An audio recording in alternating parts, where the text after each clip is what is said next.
Film dimulai ketika kita berada di Bandung, tepatnya di tahun 1995. Di saat itu, ketika Cika pulang dari sekolah, tiba-tiba dia digoda oleh teman satu sekolahnya yang bernama Bono, dan diketahui Bono selalu berusaha untuk mendekati Cika, dan Bono ternyata salah satu anggota dari geng motor. Aku Bono, boleh kenalan gak? Hanya 25 nabi dan rasul yang wajib diketahui. Diketahui Ancika, atau lebih dikenal dengan Cika, dia seorang siswi cantik, pintar, dan juga jutek. Kesehariannya selalu dihabiskan untuk belajar karena dia terobsesi bisa kuliah di Universitas Pajajaran. Cika berasal dari keluarga yang sederhana. Ayahnya berprofesi sebagai ahli geologi yang bekerja di salah satu perusahaan di Bandung. Sedangkan ibunya hanyalah ibu rumah tangga biasa. Cika mempunyai kakak yang bernama Anwar. Dia juga mempunyai adik yang bernama Beni. Selama di sekolah, Cika mempunyai sahabat yang bernama Indri. Dengan Indrilah, Cika selalu bercerita dan meminta pendapat. Sepulang sekolah, Cika mengikuti pelajaran tambahan. Dia selalu berusaha keras agar bisa masuk kuliah di universitas yang dia inginkan. Nah, di sore itu, setelah selesai belajar, salah satu teman sekolahnya Cika yang bernama Bagas, dia mengajak Cika jalan-jalan bersama kedua temannya yang bernama Ipul dan Ihsan. Diketahui ternyata Bagas juga sudah lama menyukai Cika, dan dia berusaha mendekati Cika dengan mengajaknya jalan-jalan. Di sini Cika bersedia pergi bersama mereka, tapi sebelum itu dia ingin pergi ke rumah kakeknya karena di hari itu kakeknya sedang berulang tahun dan dia sudah menyiapkan kado untuk kakeknya. Sesampainya di rumah kakeknya, di saat itu Anwar dan teman-temannya juga sedang berada di sana. Dan ternyata salah satu temannya Anwar adalah Dilan. Diketahui Dilan dan Anwar alumni dari sekolahnya Cika. Dulu, Dilan dikenal sebagai ketua geng motor yang disegani dan ditakuti. Namun sekarang dia sudah tidak lagi bergabung di geng motor. Dan Dilan melanjutkan kuliahnya di Institut Teknologi Bandung. Ya, walaupun Anwar dan Dilan beda universitas, tapi mereka selalu menyempatkan diri untuk berkumpul bersama. Kamu tuh Iksan Asin? Iksan berani. Lawan Firaun mah, aduh. Kalah yo kawani. Iya mah trio berangan. Beberapa saat kemudian setelah Cika memberikan kado untuk kakeknya, di saat itu dia melihat teman-temannya sedang dikerjain oleh Dilan hingga ketakutan. Hal ini tentu saja membuat Cika menjadi marah, lalu tanpa rasa takut dia langsung melabrak Dilan. Sikap pemberaninya Cika ternyata membuat Dilan menjadi tertarik, lalu Dilan mencoba mengajaknya berkenalan, tapi sayangnya Cika justru mengabaikan Dilan dan dia langsung mengajak teman-temannya pergi dari sana. Namanya siapa? Gak punya nama, terserah lah. Lah namanya. Ada, kakak terserah. Udah yang terpulang nggak? Di keesokan harinya ketika Cika pulang dari sekolah, lagi-lagi Bono menggoda Cika dengan mengajaknya pulang bersama.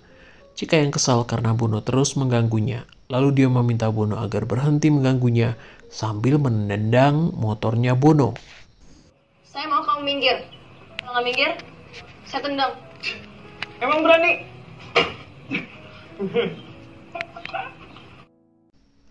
Sewaktu Cika sedang di rumah, siapa yang mengira kalau dia akan bertemu lagi dengan Dilan.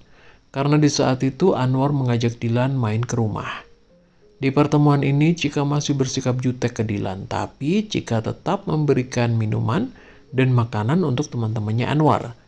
Sikapnya Cika yang jutek tapi tetap ramah membuat Dilan mulai menyukai Cika. Lalu Dilan menitipkan surat ke Anwar untuk Cika.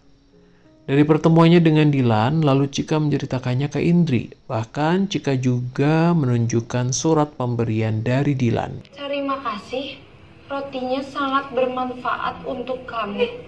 Gak apa-apa, tapi lucu Lucu apanya? Di suatu waktu, bibinya Cika yang bernama Opi datang ke rumah bersama seorang pria yang bernama Kang Yadit. Kedatangan bibinya di sore itu ternyata dia ingin menjodohkan Cika dengan Kang Yadit. Diketahui Kang Yadit seorang pebisnis yang sukses, tapi dia selalu menyombongkan diri dengan pencapaiannya saat ini. Sebelumnya, Kang Yadit sudah pernah bertemu dengan Cika ya, dan dari pertemuan itulah dia jatuh cinta dengan Chika. Di momen ini Kang Yadit mencoba untuk mendekati Chika, tapi sayangnya Chika bersikap jutek dan dia tidak menanggapinya. Akang main kesini ya. Ngapain? Akang mau ajak Cika jalan-jalan. Akang ada mobil baru. Dibilang malam minggu tidur. Pertemuan antara Chika dan Dilan kembali terjadi ketika di malam itu Anwar mengajak Dilan ke rumah. Kemudian ketika Chika meminta bantuan ke Anwar untuk mengerjakan tugas sekolah merangkum sebuah novel. Namun, Anwar justru menyuruh Chika untuk meminta tolong ke Dilan karena Dilan hebat dalam menulis. Mendengar hal itu, Chika akhirnya memberanikan diri meminta tolong ke Dilan. Tapi selama Dilan membantu mengerjakan tugasnya Chika, di sini Chika terlihat kesal dengan sikapnya Dilan. Belum mulai. Telepon bukan saya.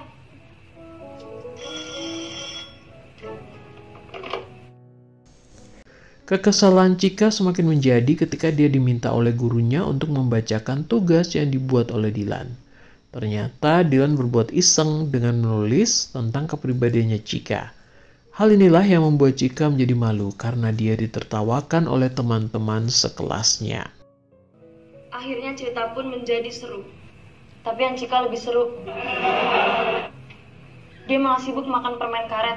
Dan Chika takut sama monster. Dari keisengan Dilan tentunya membuat Chika menjadi sangat marah ya. Namun Dilan mencoba untuk meminta maaf. Dan dia mengajak Chika untuk pulang bersamanya. Dan dia juga mengajak Chika makan siang bersama. Hal itu dia lakukan agar bisa saling mengenal satu sama lain.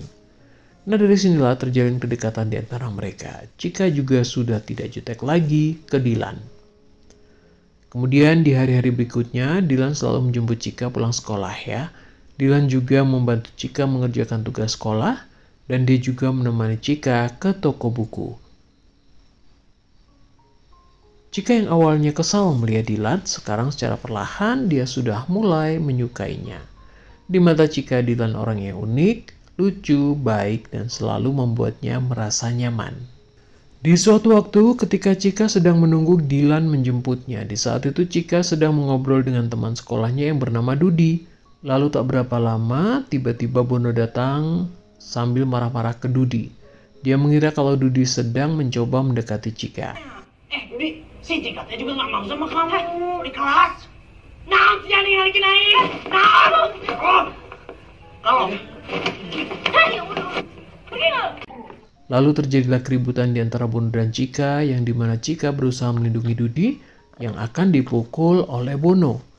Tak berapa lama Dilan datang dan dia melihat kejadian ini. Setelah itu Dilan pergi bersama Chika.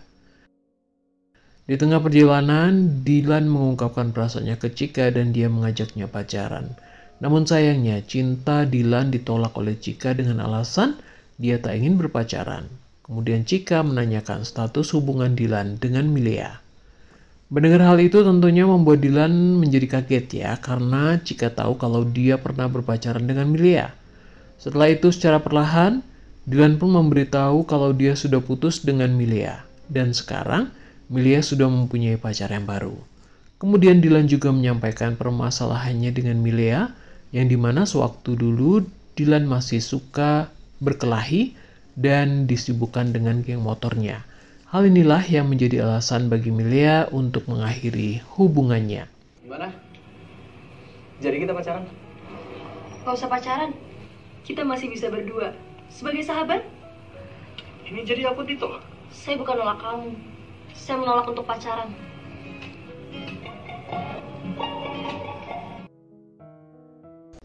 Di keesokan harinya terjadi keributan antara Bono dengan beberapa orang dari geng motor. Di sini terlihat Bono dihajar hingga babak belur. Entah apa yang terjadi saat itu sehingga Bono dikeroyok oleh segerombolan geng motor. Di saat yang bersamaan tiba-tiba Chika dijemput oleh Kang Yadit. Di saat itu ternyata ibunya Chika dilarikan ke rumah sakit dikarenakan ibunya terkena penyakit demam berdarah. Tanpa pikir panjang, Chika langsung pergi ke rumah sakit bersama Kang Yadit. Sesampainya di sana, untungnya ibunya Chika sudah mendapatkan perawatan. Namun, ibunya Chika harus dirawat di rumah sakit selama beberapa hari. Nah, ketika Chika akan pulang ke rumah, tiba-tiba pihak kepolisian datang dan akan membawa Chika untuk diperiksa terkait kasus penganiayaan. Dari laporan yang diberikan oleh polisi, ternyata Chika dilaporkan oleh Bono atas pengeroyokan dirinya. Jadi begini, pelapor atas nama Bono dan terlapor atas nama Ancika. Teteh kenal? Saya memang kenal, tapi saya bukan pelakunya. Kemudian ketika Chika berada di kantor polisi, Bono dengan tegas menuduh Chika yang melakukan penganiayaan ini. Karena sewaktu Bono dihajar, dia juga diancam agar tidak mengganggu Chika. Hal inilah yang membuat Bono melaporkan Chika ke polisi. Mendengar pengakuan Bono, tentu saja dengan tegas Chika menyampaikan kalau dia tidak terlibat. Lalu tak berapa lama tiba-tiba Dylan datang dan dia langsung mengakui kalau dirinya lah pelakunya. Ancika nggak salah. Saya pelakunya. Yang udah minta kawan-kawan saya buat mempersekusi kamu. Jadi saya yang tanggung jawab. Kalau ini mau diperpanjang, saya siap. Dylan sengaja menyuruh teman-temannya untuk menghajar Bono. Kemudian, Dylan juga menyampaikan kalau dia siap jika kasus ini diperpanjang. Setelah mendengar pengakuan dari Dylan, seketika Bono langsung mencabut laporannya. Dan Chika diperbolehkan untuk pulang. Hal ini Bono lakukan karena dia tak ingin bermasalah dengan Dylan. Dari apa yang sudah dilakukan oleh Dylan ke Bono, hal ini membuat Chika menjadi marah ke Dylan. Namun di sini Dylan meminta maaf ke Chika sambil menjelaskan kalau apa yang sudah dilakukan itu bentuk dari rasa sayangnya ke Chika, dikarenakan dia tak ingin ada orang yang menyakiti orang yang dia sayangi. Nah, dari pengakuan Dylan di kantor polisi, ternyata itu balasan untuk Bono yang sebelumnya berbuat kasar ke Chika sewaktu Bono menyerang Dudi dan Chika mencoba untuk membelanya. Setelah mendengar penjelasan dari Dylan, lalu Chika pulang ke rumah. Aku minta maaf ya. Ternyata kamu belum berubah. Aku sudah berubah. Tapi, kalau ada orang yang aku sayangi itu disakiti, aku akan melakukan apapun untuk melindunginya. Udah malam, gak usah bergaul sama kriminal. Udah ya Dit, ayo pulang. Sesampainya di rumah, Kang Yadit memanfaatkan momen ini untuk mengungkapkan perasaannya ke Chika. Tapi sayangnya, cintanya Kang Yadit ditolak. Hal inilah yang membuat Kang Yadit kecewa karena dia mengira kalau Chika lebih memilih Dylan daripada dirinya. Dan dari sini juga akhirnya Kang Yadit menyerah untuk mendapatkan cintanya Chika. Cuma karena Dylan. Saya masuk dulu. Teteh, jangan gitu aku Teteh. Teteh. Beberapa hari kemudian, Chika mulai gelisah dikarenakan Dylan menghilang tanpa kabar dan tak pernah datang lagi ke rumah setelah kejadian di kantor polisi itu. Hal inilah yang membuat Chika selalu kepikiran dengan Dylan dan sekarang dia merasa sangat kehilangan. Sesekali dia terbayang di saat dia dan Dylan menghabiskan waktu bersama-sama. Rasa kehilangannya itu ternyata tanpa dia sadari kalau sekarang Chika mulai mencintai Dylan. Di suatu waktu Chika bertemu dengan ibunya Dylan ketika sedang menjenguk ibunya. Nah, di sini ternyata ibunya Dylan tahu kalau Chika dekat dengan Dylan. Kemudian ibunya Dylan sambil menggoda Chika, dia memberitahu kalau dia mendukung hubungannya dengan Dylan. Tapi setelah itu ibunya Dylan terlihat khawatir karena sudah beberapa hari Dylan tidur di kampus. Kekhawatirannya itu dikarenakan politik saat itu sedang memanas dan pastinya para mahasiswa akan terlibat. Apalagi Dylan tergabung di aktivis mahasiswa di kampusnya. Oleh karena itulah ibunya Dylan khawatir kalau akan terjadi apa-apa dengan Dylan. Di malam harinya, Dylan akhirnya menghubungi Chika. Di sini Dylan sedang kehilangan jati dirinya. Kemudian Dylan menanyakan ke Chika apakah dia masih marah dari kejadian sebelumnya. Dengan lembut Chika pun menjawab kalau dia sudah tidak marah lagi dan Chika meminta agar Dylan berubah dan tidak lagi terlibat di geng motor. Mendengar hal itu, Dylan berjanji akan berubah menjadi lebih baik. Lalu Dylan juga menyampaikan kalau besok dia ingin menemui Chika di rumahnya. Apa yang dikhawatirkan oleh ibunya Dylan ternyata hal itu benar-benar terjadi karena di keesokan harinya ketika Chika sedang dalam perjalanan pulang. Di saat itu sedang terjadi demo yang dilakukan oleh para mahasiswa dan Chika melihat Dylan ikut berdemo sambil bernyanyi. Awalnya demo tersebut berjalan dengan damai, namun tiba-tiba ada seorang provokator yang membuat demo tersebut menjadi ricuh hingga terjadilah bentrokan antara pihak kepolisian dengan para mahasiswa.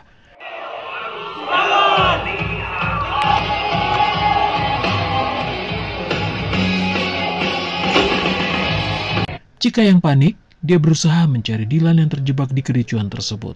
Namun, karena situasinya sudah semakin kacau, Chika tak mungkin bisa menemukan Dylan. Tak berapa lama, Bono datang dan dia langsung mengajak Chika untuk pergi dari sana. Dari kejadian ini membuat Chika menjadi khawatir, apalagi ketika ibunya Dylan memberitahu kalau Dylan belum pulang ke rumah. Hal inilah yang membuat Chika menjadi semakin panik. Lalu dia meminta Anwar untuk menemaninya mencari Dylan ke kampus dan beberapa kantor polisi. Namun sayangnya di malam itu Dylan tidak ditemukan. Hingga beberapa hari kemudian, Dylan muncul dan dia menemui Chika di rumah sakit. Nah di sini Dylan meminta maaf sambil memberitahu kalau dia ditangkap polisi sewaktu demo sebelumnya. Setelah itu Dylan menanyakan ke Chika tentang kedekatan di antara mereka, yang dimana Dylan mengajak Chika untuk berpacaran. Sambil tersipu malu, Chika akhirnya menerima Dylan sebagai kekasihnya. Setelah mereka resmi berpacaran, lalu Dylan mengajak Chika menemui ibunya. Nah, di sini ibunya Dylan menyampaikan kalau Chika harus bisa menerima masa lalunya Dylan dengan Milea. Kemudian ibunya Dylan juga berpesan agar tidak mengaitkan hubungan yang mereka jalani saat ini dengan masa lalunya Dylan dengan Milea. Dan jangan juga dijadikan uji kecocokan untuk memilih mana yang terbaik di antara Milea dan Chika. Kebersamaanmu dengan Chika jangan kau anggap sebagai uji kecocokan untuk memilih siapa yang terbaik di antara Lia dan Chika. Iya Bunda. Waktu pun berlalu, di momen ini Chika akhirnya diterima di kampus impiannya selama ini di Universitas Pajajaran. Setelah Chika berhasil lolos masuk di kampus impiannya, ibunya Dylan merestui hubungan Dylan dengan Chika. Hingga beberapa bulan kemudian, Dylan melamar Chika dengan ditemani kakeknya Chika. Saya memutuskan untuk menyatakan berhenti. Tahun 1998, setelah Soeharto turun dari kekuasaannya, saya dan Dylan naik ke pelaminan. Ya, tepat di tahun 1998, ketika Presiden Soeharto resmi mengundurkan diri, dan di saat itulah Dylan dan Chika akhirnya menikah. Di suatu waktu ketika Dylan dan Chika pergi ke toko buku, di sini tanpa disengaja mereka bertemu dengan Milea dan suaminya. Dan di pertemuan ini Dylan mengenalkan Milea ke Chika yang kini sudah menjadi istrinya. Momen pertemuan antara Chika dan Milea tak membuat Chika menjadi cemburu, karena baginya Milea hanyalah masa lalunya Dylan. Dan sekarang Dylan sudah menjadi milik Chika. Dan setelah itu film pun selesai. Milea memang punya masa lalu, tapi saya punya Dylan. Setiap